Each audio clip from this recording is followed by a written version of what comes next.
छौं basic electrical इन्जिनियरिङको अर्को एउटा इम्पोर्टेन्ट क्वेशन जसमा चाहिँ हामीलाई आरएमएस भ्याल्यु र एभरेज भ्याल्यु फाइन्ड गर भनेर एउटा वेभ फर्म एउटा सर्टेन वेभ फर्म हामीलाई दिएको हुन्छ। सो हामी आज त्यही सल्भ गर्न जाँदैछौँ। सो क्वेशन पढाउँ त। क्वेशनमा हामीलाई के भनेको छ भने for the given output voltage wave form determine average and RMS value. हामीले के फाइन्ड गर्नु छ त एभरेज र आरएमएस भ्याल्यु फाइन्ड गर्नु छ र हामी पहिला चाहिँ त्यसको फर्मुला हेर्छौँ र त्यसको वेभ फर्म बुझ्छौँ। सो हामीले के दिएको छ त वेभ फर्ममा हामीलाई एउटा साइन वेभ दिएको छ जसमा यतापट्टि हाम्रो भिएम भन्ने बित्तिकै हामीले के बुझ्नु पर्यो त भोल्टेज भन्ने बुझ्नु पर्यो र यो के बुझ्नु पर्यो भन्दा हाम्रो वेभ फर्म चाहिँ कम्प्लिट छैन, राइट। हाम्रो वेभ फर्म 0 बाट सुरु भएर पाई एन्ड देन 2 पाईबाट सुरु भएर 3 पाईसम्म छ। बिचमा हाम्रो कुनै एउटा वेभ फर्म चाहिँ छैन, त्यो वेभ फर्म कनेक्ट भएको छैन। सो हाम्रो के छ त हामीले एउटा भोल्टेजको फर्ममा चाहिँ एभरेज र आरएमएस भ्याल्यु फाइन्ड गर्न भनेको छ।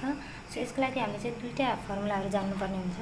सो फर्मुलाहरू कुन कुन हुन् भन्दा सुरुमा पर्छ हाम्रो भी एभरेज भनेको भोल्टेजको एभरेज फर्मुला। कि भोल्टेजको एभरेज निकाल्नको लागि हामीले कुन युज गर्छौँ त 1/t हामीलाई दिएको वेभ फर्मको टाइम पिरियड अनि हामीले इन्टिग्रेसन गर्छौँ त्यसको 0 बाट t सम्म एन्ड देन v dओमेगा t। यदि हामीलाई टाइमको रेस्पेक्टमा दिएको छ भने हामीले ओमेगा t गर्छौँ र यदि हामीलाई x को रेस्पेक्टमा दिएको भए हामीले के गर्थ्यौँ त dx गर्थ्यौँ, राइट। अब त्यसपछि गएर हामीलाई अर्को छ VRMS भनेको रुट मिन स्क्वायर भ्याल्यु हामीलाई फाइन्ड गर भनेको छ। त्यसको फर्मुला हाम्रो के हुन्छ त त्यसको फर्मुला हुन्छ हाम्रो रुट 1 टाइम पिरियड अनि फेरि इन्टिग्रेसन 0 बाट time period and then v square d omega t। है हामीले के गर्छौँ हामीलाई दिएको भोल्टेजको हामीले स्क्वायरिङ गरिदिन्छौँ र यसमा हामीले ओमेगा t सँग रेस्पेक्टमा छ सो ओमेगा t नै भइहाल्यो। सो यसलाई सल्भ गर्ने त यसलाई सल्भ गर्नको लागि सुरुमा हामीले फाइन्ड गरौँ हाम्रो भी एभरेज। सो भी एभरेजको फर्मुला के छ त हाम्रो 1/t integration 0 to t v d omega t। Okay. So हामी चाहिँ वेभ फर्ममा हामीले हेरौँ वेभ फर्ममा हाम्रो के छ त टाइम पिरियड त जहिले पनि के हुन्छ त हाम्रो कुनै पनि साइकलको रिपिटेड फर्म, राइट। कि हाम्रो वेभ फर्म चाहिँ कहाँबाट रिपिट भइरहेको छ हामीले त्यहाँसम्मको मात्रै टाइम पिरियड लिन्थ्यौँ र क्यालकुलेट गर्थ्यौँ। तर यहाँ त हाम्रो वेभ फर्म नै कम्प्लिट छैन। सो वेभ फर्म कम्प्लिट नभइसकेपछि हाम्रो टोटल टाइम पिरियड कति हुन्छ त हाम्रो टाइम पिरियड हुन्छ 0 to 2 पाईसम्म। यो हुन्छ हाम्रो टाइम पिरियड। ओके। सो हामीले दिन्छौँ 1/2 पाई हाम्रो टाइम पिरियड भयो एन्ड देन हामीले 0 to जब हामीले इन्टिग्रेसन लिँदाखेरिको टाइम पिरियड हुन्छ त्यो टाइम पिरियडमा फेरि हामीले पाईसम्म मात्रै गर्छौँ। ओके। पाईसम्म मात्रै गर्छौँ किनकि हाम्रो एक्चुअल टाइम पिरियड भनेको 0 to 2 पाई छ किनकि हाम्रो वेभ फर्म नै कम्प्लिट छैन। एन्ड देन हामीले जब इन्टिग्रेसन गर्छौँ त्यति बेला चाहिँ हामीले 0 to पाईसम्म लिन्छौँ। अब भीको ठाउँमा कुन राख्ने त अब यो हाम्रो साइन वेभ हो भनेपछि त हाम्रो भोल्टेजको फर्ममा छ भने चाहिँ हामी के लेख्छौँ vm साइन ओमेगा t लेख्छौँ। यदि यो हाम्रो करेन्टको टर्ममा भएको भए हामीले के लेख्थ्यौँ यदि हाम्रो यो करेन्टको टर्ममा भएको भए हामीले लेख्थ्यौँ IVM sine omega t। Okay. हामीलाई भोल्टेजको फर्ममा छ सो हामी भोल्टेजको लेख्छौँ हामी vm sine omega t। Okay. अब हामी के गर्छौँ त vmलाई कन्स्टेन्ट हो हामी बाहिर निकालिदिन्छौँ vm/2 पाई एन्ड हाम्रो 0 to पाई र हाम्रो साइनको इन्टिग्रेसन के हुन्छ त हाम्रो साइनको इन्टिग्रेसन हुन्छ minus cos omega d omega यहाँ d ओमेगा t लेखौँ minus cos omega t d omega t and then vm/2 pi. अब हामीले चाहिँ के गर्नु छ त यसमा लिमिट राखिदिन्छौँ हाम्रो माइनस कस ओमेगा t लाई हामीले 0 to पाईसम्म लिमिट राखिदिन्छौँ एन्ड देन vm/2 पाई हाम्रो के हुन्छ त minus cos pi minus cos 0, right. अब vm/2 पाई हाम्रो कस 360 भनेको हाम्रो कति हुन्छ त लेट्स से कस 360 भनेको हाम्रो 1 हुन्छ एन्ड देन हाम्रो यहाँ -1 छ र हाम्रो कस 0 भनेको पनि के हुन्छ त हाम्रो कस 0 भनेको पनि 1 हुन्छ, राइट। सो हामीले के गर्छौँ त vm/2 पाई -1 हाम्रो के हुन्छ -2 बट हामीले 2 लिन्छौँ हामीले माइनसलाई के गर्छौँ हामीले माइनसलाई नेग्लेक्ट गरिदिन्छौँ because voltage can never be in negative. So हामीले के गर्छौँ हामीले अब हाम्रो आएको भ्यालुलाई 2 लाई हामीले लेट्स से क्रस गर्न सक्छौँ एन्ड देन हाम्रो vm के हुन्छ त vm भनेको 1/पाई र हाम्रो भ्यालु कति हुन्छ 0.318। ओके।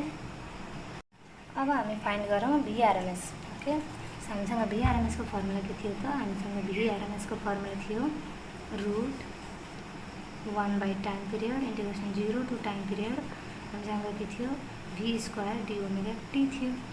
ओके, सो के गर्छ त हामी यसमा भ्यालु इन्सर्ट गर्दै जान्छौँ. त्यो चाहिँ 1/t भनेको हाम्रो कति छ 2π अनि 0 to हाम्रो कति भयो पाइ र v² भनेको हामीसँग के भ्यालु छ त हाम्रो v को vm sin ⍵t d⍵t, right. So अब हामी के गर्छौँ त यसको स्क्वायरिङ छ भने चाहिँ यसलाई हामी खोल्ने गरौँ. सो हामी के गर्छौँ 1/2π 0 to π v² m sin² ⍵t d⍵t. Okay, so यो स्क्वायरिङ हुँदा छ. सो हामीले के गर्छौँ त v² m कन्स्टेन्टलाई बाहिर निकाल्यौँ. 2π को भयो हाम्रो 4π एन्ड देन 0 to π. अब हामीसँग कति बच्यो sin² ⍵t. सो यसमा के बुझौँ भने हाम्रो cos 2θ को फर्मुला के हुन्छ त 1 - 2 sin² θ, राइट. सो यदि हामीले sin² θ को भ्यालु निकाल्न लाग्यो भने हाम्रो के हुन्छ त 1 - cos 2θ/2 हुन्छ. सो हामी यसमा पनि त्यही भ्यालु राख्छौँ. ओके, हामीसँग बस के छ त थीटाको मा हाम्रो छ ⍵t को रेस्पेक्टमा छ. सो हामी के राख्छौँ भने sin² ⍵t मा चाहिँ हामी के राख्छौँ 1 - cos 2⍵t/2 d⍵t राखिदिन्छौँ. अब यसलाई हामीले बाहिर निकाल्छौँ रुटभन्दा बाहिर. सो के भइहाल्यो v/2π भइहाल्यो. एन्ड देन अब हामी के गर्छौँ 1 र यसको इन्टिग्रेसन गर्छौँ. सो 1 को इन्टिग्रेसन के भयो त ⍵t को रेस्पेक्टमा छ. सो हाम्रो ⍵t भइहाल्यो माइनस cos को इन्टिग्रेसन हाम्रो sin भइहाल्यो 2⍵t/2. ओके, सो अब हामी के गर्छौँ भने अब हामी बस यसमा लिमिटिङ लिइदिन्छौँ 0 to π. हाम्रो छ 0 to π. सो vm/2π रुटमै ⍵t लाई हाम्रो कहाँको बाटो छ त 0 to हाम्रो पाइसँग छ.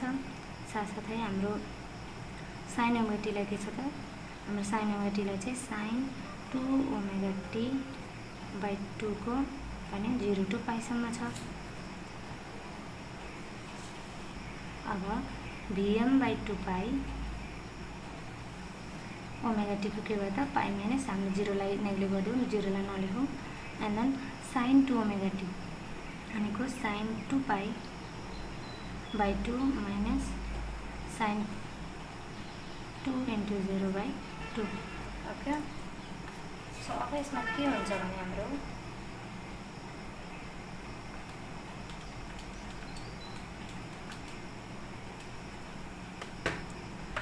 ओके, सो अब हाम्रो के हुन्छ त हाम्रो sin 360 भनेको त के हो 0. एन्ड देन हाम्रो यहाँ के छ sin 2 × 0. सो के भइहाल्यो त हाम्रो एन्टायर यो जुन छ यो सबै 0 भइहाल्यो. सो हामीले के गर्छौँ vm/2π रुट π - 0.